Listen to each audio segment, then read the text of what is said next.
ஜீவன்முக்திப்ரதம் தேவம்.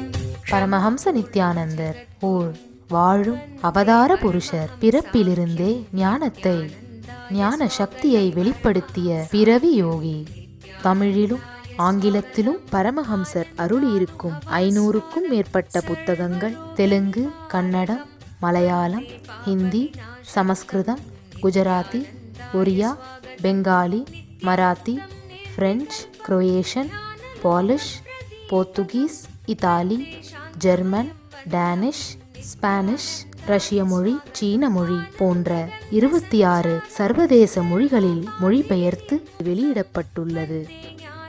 10,000 மணி நேரத்திற்கும் மேல் ஞான கருத்துக்களை மொழிந்துள்ள அரிய பேச்சாளர். லட்சக்கணக்கானவர்களுக்கு அன்னதானம், இலவச மருத்துவ வசதி, கல்வி உதவி, மேலும் உலகம் முழுவதிலும் 140க்கும் மேற்பட்ட இடங்களில் பள்ளிகள், ஆசிரமங்கள், ஆலயங்கள் மற்றும் மருத்துவமனைகள் அமைத்து ஒப்பற்ற சேவை செய்து வரும் சமூக சேவகர். லட்சக்கணக்கானவர்களுக்கு தலைவலி முதல் கேன்சர் வரை தனது தியான சக்தியால் தீர்த்து வைத்த தியான சிகிச்சையாளர். கோடிக்கணக்கான மக்களுக்கு உடல் நலம், மனவளம் ஆகியவற்றிற்கான கிரியைகளை வகுத்து தரும் கிரியா யோகி. கோடிக்கணக்கான மக்களுக்கு வாழ்வியல் பிரச்சனைகளுக்கான தீர்வுகளை தந்த வாழும் ஞானி. 151 நாடுகளில் தியான மையங்களோடும் விடுதி, Tiruvannamalai, Rajapalayam, Salem, Hyderabad, Varanasi, loss Angeles, Seattle, Ohio, San Jose, Phoenix ஆகிய சர்வதேச நாடுகளிலும் ஆசிரம கிளைகளோடும் நடந்து வரும் உலகளாவிய நித்யானந்த தியானபீட ஆன்மீக இயக்கத்தின் நிறுவனர். 1 கோடிக்கும் மேற்பட்ட சீடர்களால் ஆத்மார்த்தமாக பின்பற்றப்படும் ஞான குரு. தீட்சையின் மூலம் சக்தி பரிமாற்றத்தை நிகழ்த்தும் அவதார சக்தி. பாரம்பரிய யோகக்கலையை ஆயிரக்கணக்கான யோக மையங்கள் மூலம் உலகமெங்கும் எடுத்துச் சென்ற நவீன கால யோகி. லட்சக்கணக்கான மக்களுக்கு குண்டலினி சக்தியை உயிர்ப்பித்து அஷ்ட சித்திகளை அருளும் அஷ்டமா சித்திதாயகன். இந்தியாவில் பெங்களூரு, ஹைதராபாத், திருவண்ணாமலை மற்றும் சர்வதேச நாடுகளில் Los Angeles, San Jose, Seattle, Toronto, Ohio, Oklahoma, Phoenix, Saint Louis, Malaysia, Brazil, Paris, Guadeloupe, Dallas, New York, New Jersey, Atlanta, Calgary, Vancouver, Singapore என்று உலகம் முழுவதும் வைதீக ஆலயங்களை அமைத்து வேத கலாச்சாரத்திற்கு மறுமலர்ச்சி அளித்த ஆன்மீக சுடர். லட்சக்கணக்கான இளைஞர்களின் எதிர்காலத்திற்கு வழிகாட்டியாய் திகழும் ஒரே இளம் குரு. உலகிலேயே இணையதளத்தின் மூலம் அதிகமாக பார்க்கப்படும் ஆன்மீக குரு. அரசியல் துறையிலும் ஊடகத்துறையிலும் ஊடுருவியிருக்கும் நாத்திக ரவுடி கும்பல்களால் தொடுக்கப்பட்ட மத தாக்குதலையும் தாண்டி ஒப்பற்று ஒளிரும் ஆன்மீக ஒளி. அசைக்க இயலாத, என்றென்றும் நிலைத்திருக்கும் ஞான கல்ப விருட்சம். ஆனந்தானுபவாஸ்வாதம் சர்வரோக நிவாரகம் வந்தே பாப விநாசக்தம் நித்யானந்தாய ஸ்வாகதம். நித்யமுக்தம் நிர்விகல்பம் தியானலோக பிரதீபகம் வந்தே சாந்தமயம் பந்தம் நித்யானந்தாய ஸ்வாகதம். ஆனந்தகந்த சஞ்சாரம் சர்வோபாதி விநிர்முக்தம் வந்தே ஞானாலயம் நாதம் நித்யானந்தாய ஸ்வாகதம்.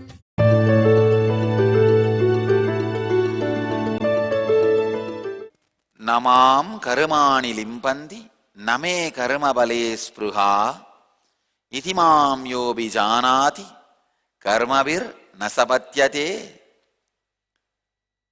மொழிபெயர்ப்பு: யார் ஒருவர் செயலின் நோக்கம் என்னை உணர்ச்சி கொந்தளிப்பு அடையச் செய்வதில்லை என்றும் செயலின் பலன்களுக்காக நான் ஏக்கமுறுவதில்லை என்றும் கண்டுணர்ந்து கொள்கிறார்களோ அவரும் கூட செயலின் நோக்கம் எனும் பொறியில் சிக்கிக் கொள்வதில்லை. ஆஹா! எம்பெருமான் சுய அறிமுகம் செய்து கொள்கின்றார், சுய பிரதாபம் செய்து கொள்ளவில்லை. என்ன போல வேற யாரும் உண்டா? என் எதிரிகளை அழித்து விடுவேன், எல்லா புகழும் எனக்கே அப்படின்னு நினைக்கிறது தான் சுயப்பிரதாபம். எம்பெருமான் இங்கு சுயப்பிரதாபம் செய்யவில்லை, சுயப்பிரதாபம் செய்து கொள்ளவில்லை. சுய அறிமுகம் செய்து கொள்ளுகின்றார். ரொம்ப அழகா சொல்றாரு. மிக பெருங்கருணையினாலே யார் ஒருவர் செயலின் நோக்கமும் செயலின் பலன்களும் என்னை தொடுவதில்லை என்கின்று உணர்கிறார்களோ அவர்களும் செயலின் நோக்கம் என்கின்ற பொறியிலே சிக்கிக் கொள்வதில்லைன்னு சொல்றாரு. அப்படின்னா நான் இருக்கின்ற உணர்வு நிலையை புரிந்து கொள், நீயும் அந்த உணர்வு நிலையை உடனடியாக அடைவாய்னு சொல்றார். புரிதலாலேயே வேறு எந்த சாதனையும் செய்யாமல் அடையப்படக்கூடிய உணர்வு அவதார நிலை உணர்வு.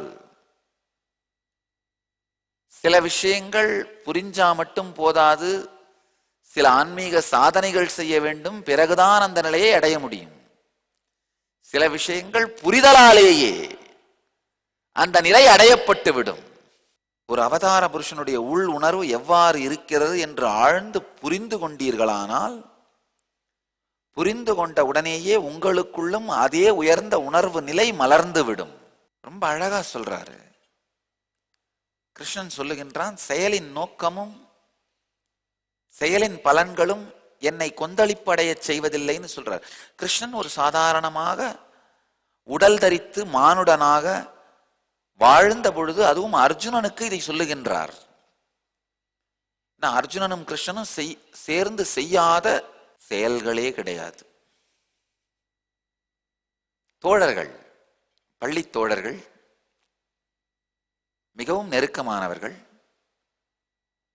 அர்ஜுனன் கிருஷ்ணன் கோபிகைகளோடு செய்த லீலையையும் அறிவான். கிருஷ்ணன் கொன்று குவித்த அசுரர்கள், ராட்சசர்கள் அனைவரை பற்றியும் அறிவான். அதாவது அசுரர்களை கொல்லுகின்ற அளவிற்கு ஆக்ரோஷமாகவும் கோபிகைகளோடு கொஞ்சுகின்ற அளவிற்கு அன்பும் காதலும் இவை அனைத்தையும் வெளிப்படுத்திய அந்த ஸ்ரீகிருஷ்ணன் சொல்லுகின்றான் அர்ஜுனனை பார்த்து, இவை அனைத்தையும் நேரடியாக சாட்சியாக இருந்து பார்த்த ஐவிட்னஸ், சாட்சியாக இருந்து பார்த்த அர்ஜுனனிடம் சொல்லுகின்றான், எனக்கு எந்த உணர்ச்சி கொந்தளிப்பும் இல்லை என்பதை உணர்ந்து கொண்டால் நீயும் எல்லா உணர்ச்சி கொந்தளிப்பையும் தாண்டி இருப்பாய்னு. என்ன அர்த்தம்னு ஆழமா புரிஞ்சுக்கோங்க.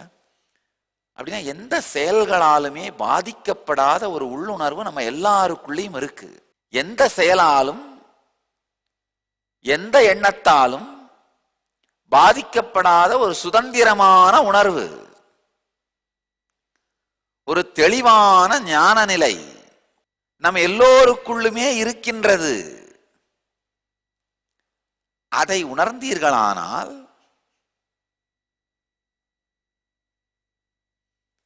அதை தெரிந்து கொண்டீர்களானால் நானும் எந்த செயல்களாலும் உணர்ச்சிகளாலும் பாதிக்கப்படுவதில்லை என்றும் அதேபோல் நீங்களும் பாதிக்கப்படுவதில்லை என்றும் உண்மையை உணர்ந்து கொள்வீர்கள். கொடுமை பாருங்க.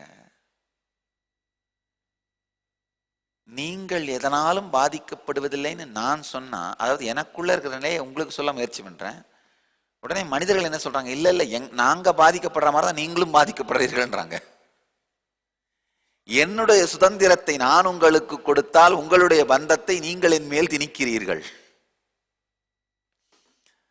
நான் உங்களை கடவுள்னு சொன்னா நீங்க என்ன திருடன்னு சொல்றது.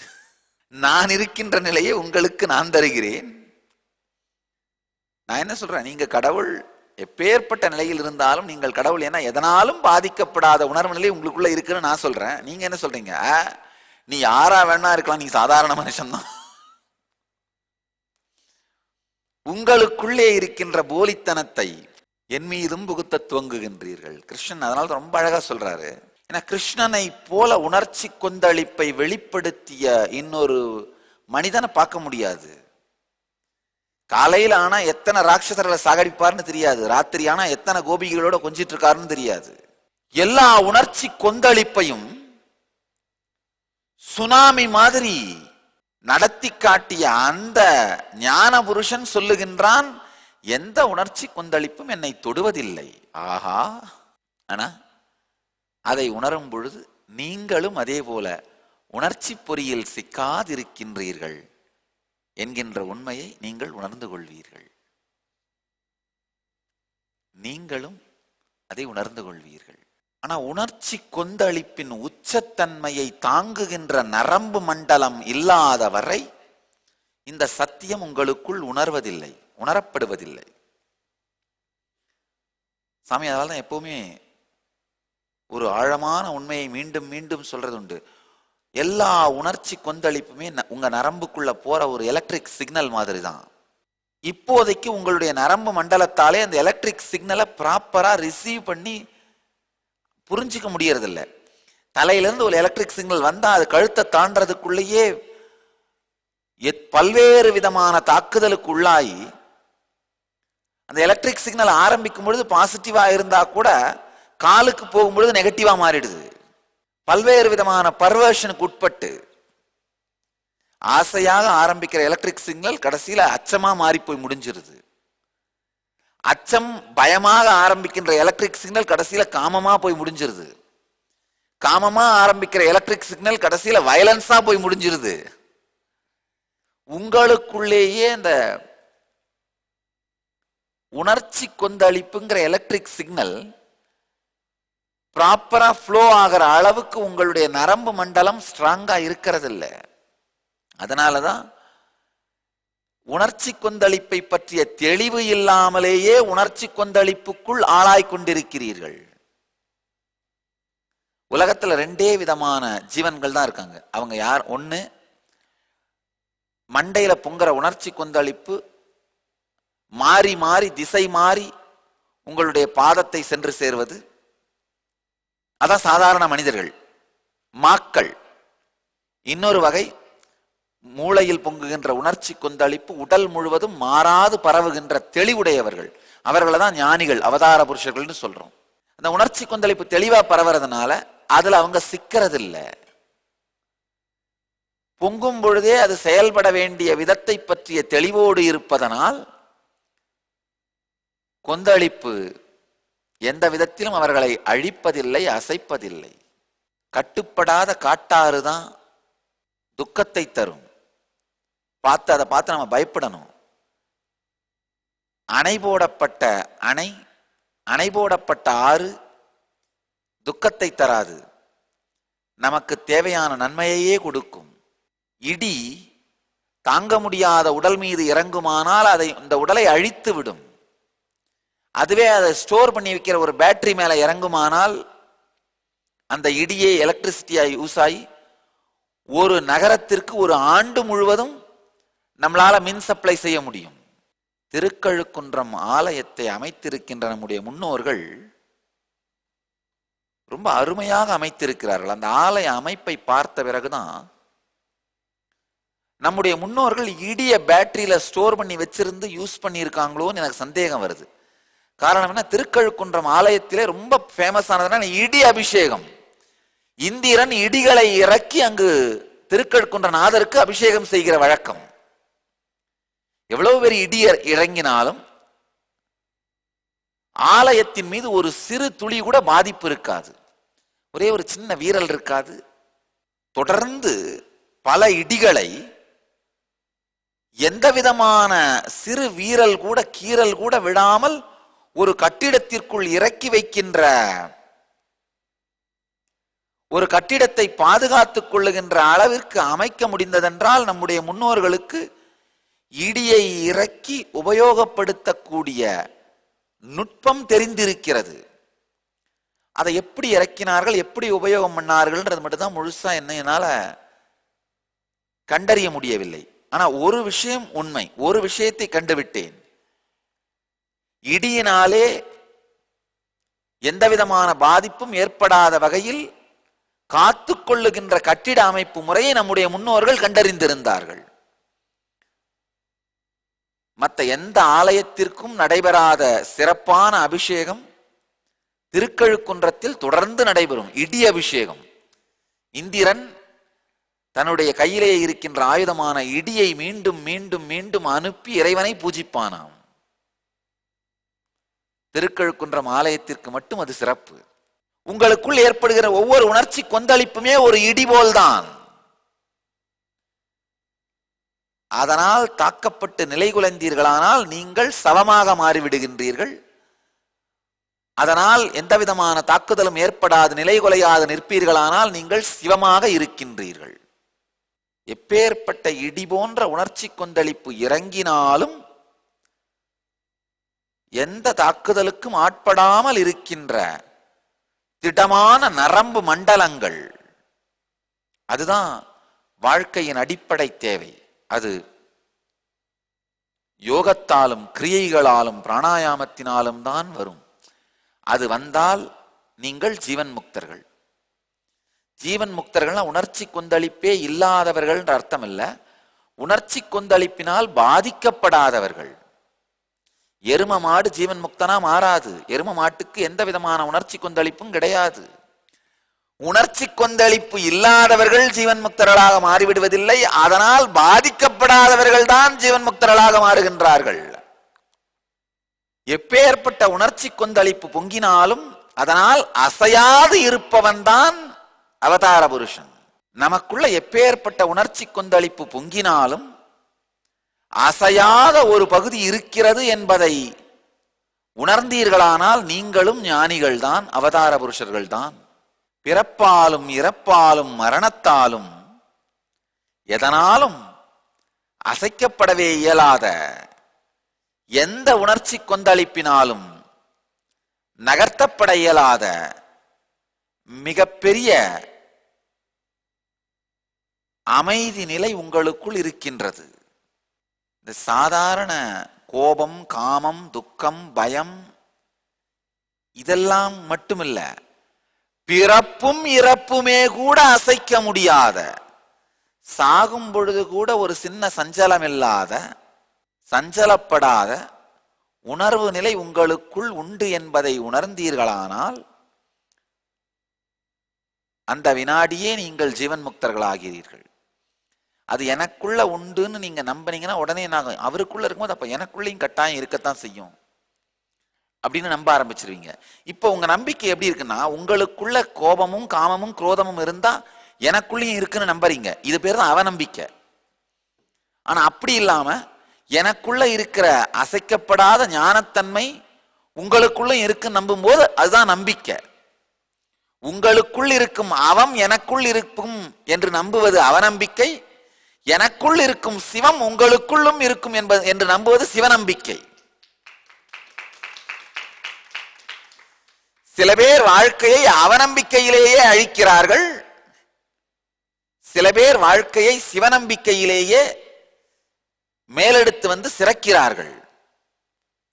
தேவை சிவநம்பிக்கையா அவநம்பிக்கையா என்று நீங்கள் தான் முடிவு செய்ய வேண்டும். ஐயா, உங்களுக்குள்ள இருக்கிற அவம் எனக்குள்ள இருந்தாலும் எனக்குள்ள இருக்கிற சிவம் அதனால பாதிக்கப்படாம இருக்கு. அதே போல எனக்குள்ள இருக்கிற சிவம் உங்களுக்குள்ளும் இருப்பதனால உங்களுக்குள் இருக்கும் அவம் உங்களுக்குள் இருக்கும் சிவத்தை பாதிக்காமல் இருக்கும் என்பதை புரிந்து கொண்டால் சிவ நம்பிக்கை சீவத்தன்மையிலிருந்து உங்களை சிவத்தன்மைக்குள் கொண்டு சேர்க்கும். உங்களுக்குள்ள இருக்கின்ற அவத்தனம் எல்லாருக்குள்ள இருக்குன்னு நீங்க நம்புறீங்க, எனக்குள்ள இருக்கிற சிவத்தனம் எல்லாருக்குள்ளயும் இருக்குன்னு நான் நம்புறேன். அவ்வளவுதான். அதாவது எந்த நம்பிக்கையை நீங்க எடுக்கிறீங்களோ அதுலதான் உங்க கிளைமாக்ஸ் முடியும். சிவ நம்பிக்கையை ஏற்றீர்களானால் ஜீவன் முக்தி தான் உங்க கிளைமாக்ஸ். உங்க லைஃபோட கிளைமாக்ஸ் ஜீவன் முக்தி தான். அது வரைக்கும் ஓடிட்டு இருப்பீங்க. உங்களுக்குள் இருக்கும் அவம்தான் எல்லோருக்குள்ளும் இருக்கும் என்று நம்புகிற அவநம்பிக்கையை விட்டுவிட்டு எனக்குள் இருக்கும் சிவம்தான் உங்கள் எல்லோருக்குள்ளும் இருக்கின்றது என்கின்ற சிவநம்பிக்கையை ஏற்றுக்கொள்ளுங்கள். உங்களுடைய வாழ்க்கையினுடைய கிளைமாக்ஸ் இறுதி சிவத்தன்மையாக முடியும். அதைதான் இந்த சூத்திரத்திலே பகவான் ஸ்ரீகிருஷ்ணன் மிக அழகாக விளக்குகின்றான். யார் ஒருவர் செயலின் நோக்கம் உணர்ச்சி கொந்தளிப்பு போன்றவை என்னை தாக்குவதில்லை என்றும் செயலின் பலன்களுக்காக நான் ஏக்கம் அடைவதில்லை என்றும் கண்டு உணர்ந்து கொள்கிறார்களோ அவருடைய வாழ்க்கையிலும் செயலின் நோக்கம் என்கின்ற பொறியிலே சிக்கிக் கொள்வதில்லை, ஜீவன் முக்தர்களாக வாழுகின்றார்கள். கேட்டுக்கொண்டிருக்கும் உங்கள் எல்லோரையும் நித்யானந்தத்தில் நிறைந்து, நித்யானந்தத்தில் மலர்ந்து, நித்யானந்தத்தில் கரைந்து, நித்யானந்தமாகிட ஆசீர்வதிக்கின்றேன். நன்றி. ஆனந்தமாக இருங்கள். நித்யானந்த தியானபீடம், நித்யானந்தபுரி ஆஃப் மைசூர் ரோடு, விடுதி, பெங்களூர். 9742203311 08027202084.